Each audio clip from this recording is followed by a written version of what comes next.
Good morning, I'm Stephen, one of the members of Group 4. Today we are discussing 6 separate topics regarding the priority sections identified to us by the CEO and Board of Directors.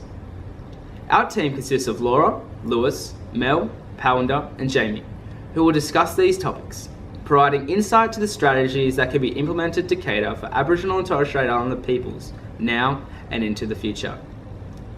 Before Laura discusses the first matter regarding holistic care, we would like to acknowledge the traditional owners of the lands we are today and pay respect to their elders past, present and emerging, and acknowledge their important role Aboriginal and Torres Strait Islander people play within the community. Let's begin.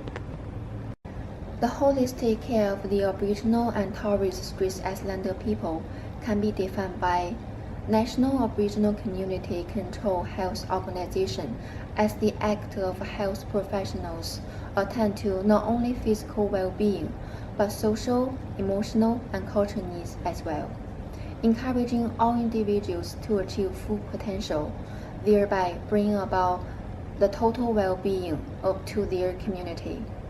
Although mainstream health systems attempt to provide for the needs of Indigenous people, they are still faced with barriers preventing beneficial health outcomes. These barriers include disadvantages in regards to determinants of health, such as economic, cultural, and social disadvantages. Regarding Indigenous communities, the most common kinds of social disadvantages would likely include living in a lower socio-economic areas whilst experiencing lower health outcomes due to the inherent racial bias evident in the mainstream healthcare system. Meanwhile, economic disadvantages would include lower employment rates among Indigenous people as opposed to non-Indigenous people. In addition, cultural disadvantages would involve different languages, medical procedures and practices. These barriers, which can lead to serious miscommunication between parties of various cultural backgrounds, are the main cause of unsatisfactory outcomes of healthcare services among Indigenous people. As well as this, white privilege and racial qualities within social and health services have led to historical and cultural implications. These assumptions are often negative relating to past policy and practices, including the stolen generation and experiences of lower quality of health services have contributed to a lower incidence of Indigenous patients using contemporary health services. Next, Louis will address next topic for us. Prior to discussing the strength of Aboriginal Community Controlled Healthcare Services, or ACCHS, to remedy the health disparity between Indigenous and non-Indigenous people, the federal government established NACCHO, or National Aboriginal Community Controlled Healthcare Organisation, in 1997, helping to oversee all Aboriginal Community Controlled Healthcare Services in Australia. Essentially, Aboriginal Community Controlled Healthcare Services are community healthcare services designed to benefit Indigenous Australians and remedy the many disadvantages experienced through contemporary healthcare services by incorporating culturally safe and holistic care into Indigenous communities.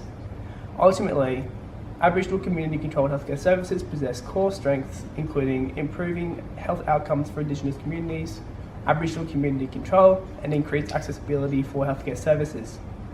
Firstly, a core strength of Aboriginal Community Controlled Healthcare Services is the ability to provide Indigenous peoples with holistic care, enabling positive health outcomes.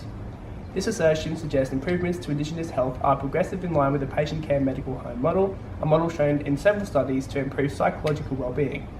Meanwhile, it is thought that Aboriginal Community Controlled Healthcare Services are comprehensive in their treatment, whereas mainstream healthcare services are thought to prioritise and fail to treat outside of primary care.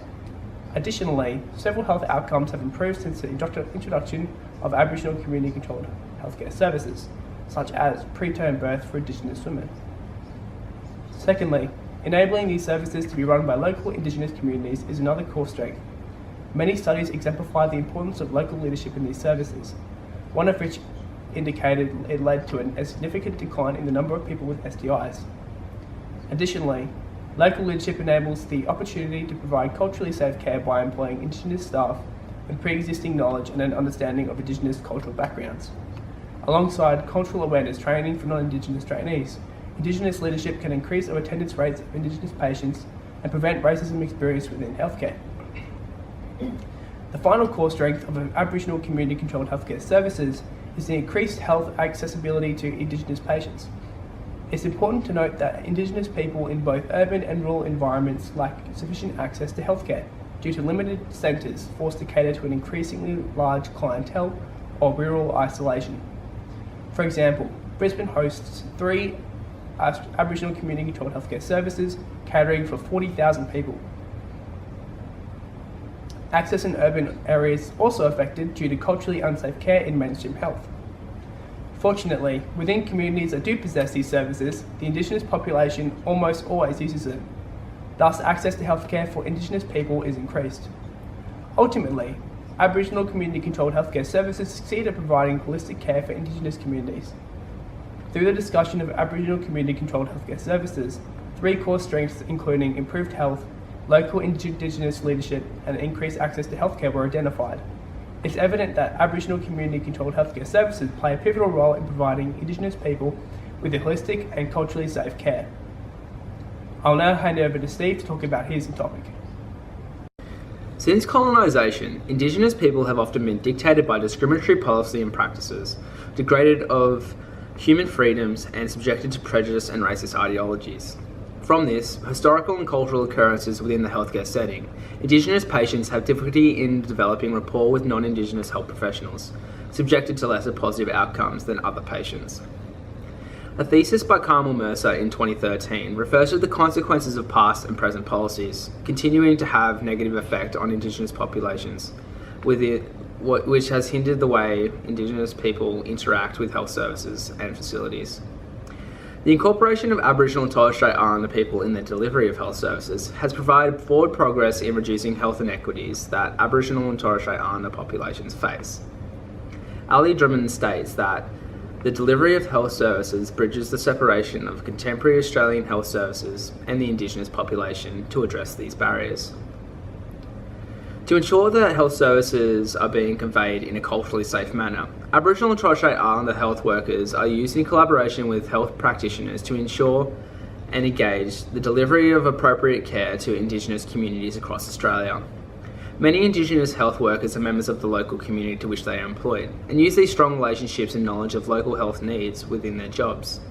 While many Indigenous patients, communities and families are faced with barriers in accessing health services, Aboriginal and Torres Strait Islander health workers' positions have been implemented in rural, regional and metropolitan regions throughout Australia.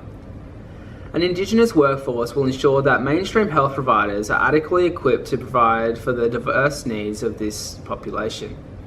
Government agencies, mainstream health services and Aboriginal community-controlled health organisations have collaborated with Indigenous health workers, contributing to the improvement of patient-centred care and the implementation of culturally safe services by non-Indigenous and Indigenous health professionals. Aboriginal and Torres Strait Islander health workers in the interdisciplinary team help establish value connections with Indigenous patients by using mutual understanding of culture, beliefs, values and knowledge of their community and assist in the improvement of their patients' healthcare experience and health outcomes. This collaboration within the interdisciplinary team established a cultural link between non-Indigenous health professionals, Indigenous patients and their families. Queensland Health supports this, identifying that constructing a supportive environment will remove the negative perceptions of the healthcare setting and enable Indigenous patients to reach better understanding of their health issues and less confusion regarding medical information. The involvement of Aboriginal and Torres Strait Islander health workers throughout decision-making processes minimises blame and shame in their interactions with patients and bring focus to the positive benefits of the patients and their families. The collaboration of at-sea health workers and nurses enable a balance between clinical knowledge and cultural beliefs, creating an effective workplace that emphasises and empowers Indigenous patients. This partnership achieves positive health outcomes and health requirements to be addressed in an efficient manner by the team. An understanding of the uniqueness of Indigenous culture reinforces respect of their work besides the nursing profession. Without ASI health workers, Indigenous health inequities will not be reduced. Mel will be speaking on her topic of intersectionality next. One who identifies as lesbian, gay, bisexual, transgender, intersex or queer, or LGBTIQ, and as Aboriginal or Torres Strait Islander, face additional challenges from not only increased oppression, but increased difficulty in finding a sense of self and understanding their place in society. They are subjected to racial oppression and sexual prejudice in a way that cannot be analysed separately. This then acts as a determinant of health, with the accompanying social exclusion of their identity, resulting in poorer general health and an increased rate of alcohol, smoking and drug use as they are turned to as coping mechanisms. Therefore, the health problems surrounding continuous use of these, such as lung cancer and liver damage, is problematic for this group. It is challenging to find specific statistics for LGBTIQ Indigenous people's health status, as minimal research has been conducted specific to this group. With no clear research into the health of this population, suicide stands as the major concern, as this group identifies as more at risk. LGBTIQ people alone are 5 times more likely to commit suicide, and Indigenous people 6 times more likely, with no data for the likelihood of someone who belongs to both these groups, only that it is higher. Social groups help with these concerns by creating spaces exclusively for LGBTIQ Indigenous people, helping them to understand their place and find a sense of community. Archiving the Aboriginal Rainbow and uses blogging as a platform for this group to reflect and develop their identity, focusing on the need to embed and produce content in an individual manner. Black Rainbow takes a different approach, using Facebook as its platform and focusing on the constant and continuous interactions to network and creating a place to share, comment and respond to relevant articles.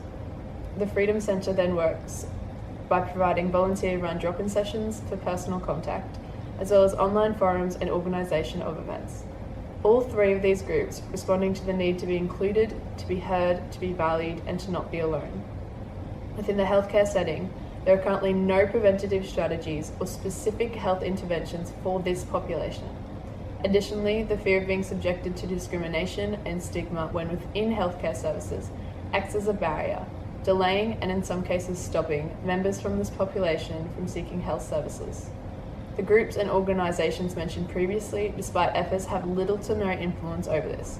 This falls to the responsibility of health services.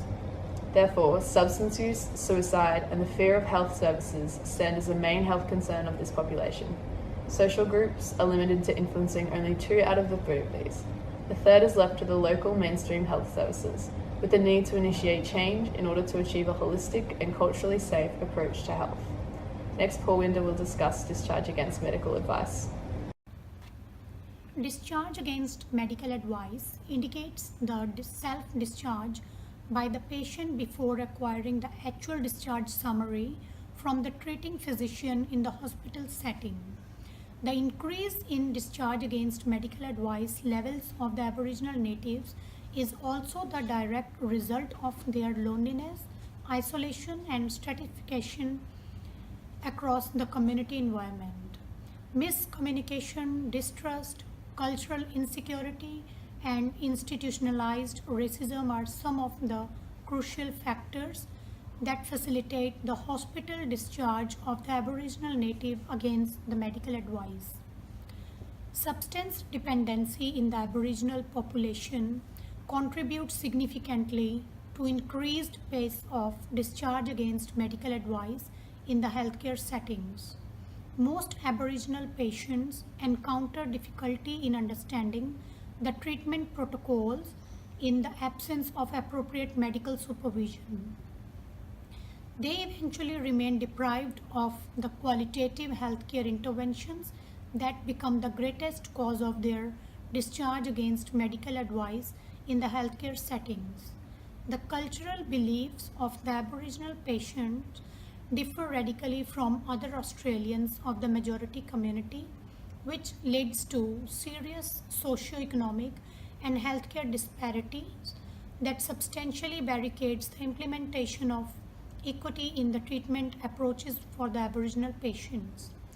The adverse hospitalization, equality and incapacity of the healthcare settings in providing unbiased treatment to the Aboriginal patients has resulted in their dissatisfaction and desire to quit the inpatient units without acquiring medical advice. Patients' places of residence, genders, and age groups predominantly impact their rate of hospital discharge against medical advice. The personal challenges of the Aboriginal patients include the treatment fatigue, care dissatisfaction, physician dissatisfaction, and treatment cost affect the length of their hospital stay as well as the treatment outcomes.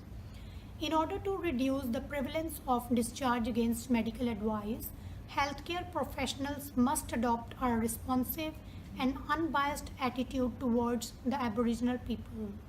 Healthcare policies must be designed in a manner to facilitate the utilization of person-centered and holistic approaches for the Aboriginal people. In summary, healthcare professionals require incorporating respect and trust factors in their treatment interventions with the objective of reducing the rate of discharge against medical advice of the Aboriginal people.